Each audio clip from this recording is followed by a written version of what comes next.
Okay, I'm about 2,200 kilometers down on the Africa Twin. We've been riding around Iceland in some pretty hairy terrain, from off-road gravel to thick sand, and also some twisty roads, river crossings, kind of everything that Iceland throws at you. And I think it's about time to actually talk about the Africa Twin. That is what I've been riding, and I'm going to tell you what we've done to the bike to make it adventure ready, what I love and really enjoy about this bike and why it's so great in this kind of rugged wilderness for adventuring, and also maybe a couple of things that aren't so great with the bike. So first of all, this is the Africa Twin 2022 1100cc DCT, so dual transmission clutch motorcycle. That does mean that down on my left foot I do not have a gear shifter, and on my left hand I don't have a clutch. Now at first that took a little bit of getting used to. Didn't really quite understand it, because why would you want to be on a motorbike where you're taking away one of the key inputs and controls?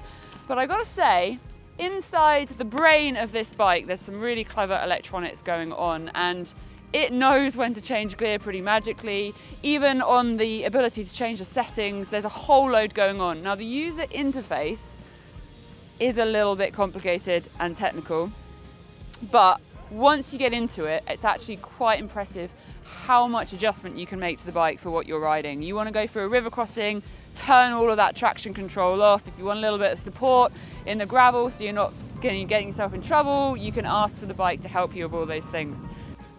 So yeah, the user interface is really sophisticated. Now a lot of people will be looking at this bike, looking at the terrain we're riding and go, that is a ridiculously big bike. Why would you want to be on such a big bike? A smaller bike's going to be way more fun and probably a little bit less risky.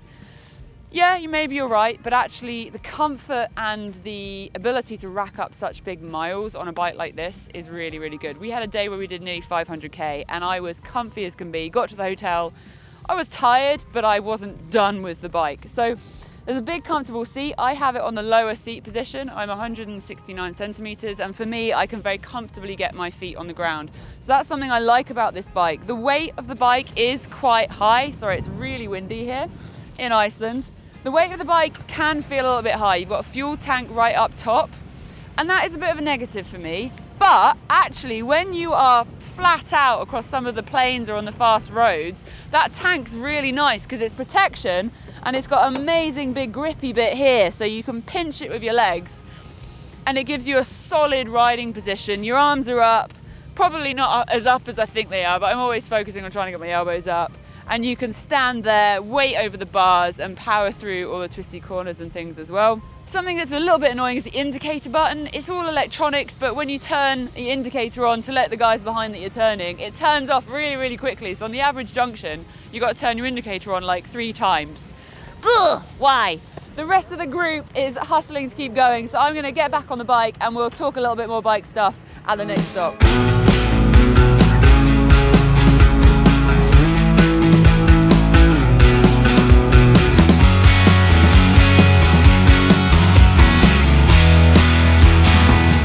It is the final push in Iceland, and you can probably tell by the weather it is brutally cold and wet. Typically I positioned myself to stand in a puddle, but I wanted to finish off talking about the Africa Twin because it's been an absolutely incredible experience riding it here.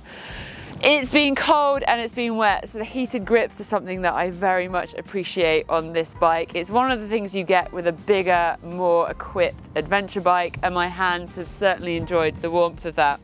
Now, I thankfully haven't dropped my bike a single time all week, despite being in mud, some ruts, and quite a bit of thick sand, so I'm quite proud of that. But something I've observed from the Africa Twin of the other people in the group is actually the droppability of this bike. Now, it is a big bike, it's pretty, hefty price tag to buy, and the fear of dropping a bike is certainly real for a lot of riders, but one of the things that this bike has managed to do all week for a lot of people is go on its side and totally be okay with it. Now, we have got some big engine frames going on in here. We've got some bark busters on the handlebars, which pretty much protects this whole top area in a fall. Even some of the drops in the rivers, and they have carried on going. The mechanics on tour have been able to drop some of the water out of the air intakes, clear spark plugs, and they've just chugged on. And I'm really impressed with how durable they are, really out in the rugged wilderness of Iceland. The power of the bike is another thing I want to talk about. There is a 1100cc engine in there, and inside this happy little wrist here is so much power, but it's also really controllable when you do hit off-road. At no point have I felt like I've been riding a loaded weapon. With the DCT Clutch, it's unstallable, which is pretty awesome when you're going through some of the slower stuff or wobbling a little bit in the sand. I just think the whole setup and the balance of the bike has been really enjoyable to adventure on as such. Final thing that's probably worth talking about is the weight of the bike. It is a big bike. I'm a small 62 kilo female, but at no point have I felt intimidated by the bike. The weight is a little bit higher than possibly some of the adventure bikes, but I don't think it's at a detriment to the riding position because it feels really balanced and comfortable. Now, if you check out my other video, you're going to be able to see 4 ways on how to pick up a big motorcycle. So check that out if you want to know how, but it's completely manageable. It's just sort of about being a little bit more aware of your riding and your balance to try and keep it upright. But overall, is this the adventure bike for you? That's the big question, right? I can't answer that question because unfortunately it's incredibly personal. It's going to depend on what terrain you're doing, how much on off-road you want to be doing, and how your body feels on the bike. So what I'd really encourage you to do is get to a place where you can have a ride.